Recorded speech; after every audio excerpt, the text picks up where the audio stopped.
Guys ഇതാട്ടപ്പോൾ നമ്മുടെ അപ്പൂപ്പൻ താടി ഉണ്ടാവുന്ന ചെടി ഇതൊരു കായാണ് വിഷാട്ടോ.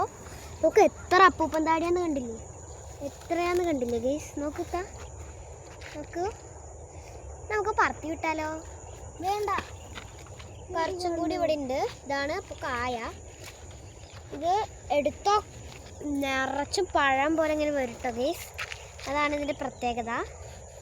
ഗായ്സ് എനിക്ക് 8ൻ്റെ പണി കിട്ടി ഗായ്സ്. ഇതാ മൂക്കിലടക്കിയാണിത്. ഞാൻ പത്തി വിടാം. Ready 1 2 3 start.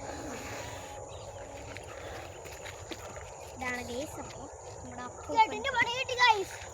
8ൻ്റെ പണി കിട്ടി ഗൈസ്. 8ൻ്റെ പണി ഇതാ കണ്ടില്ലേ ഗായ്സ്. ഇതിങ്ങനെ ഒട്ടിപ്പിടിച്ച് കിടക്കണേ.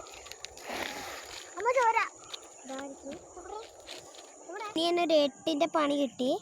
ആണി കുത്തി കയറി കാലിൽ.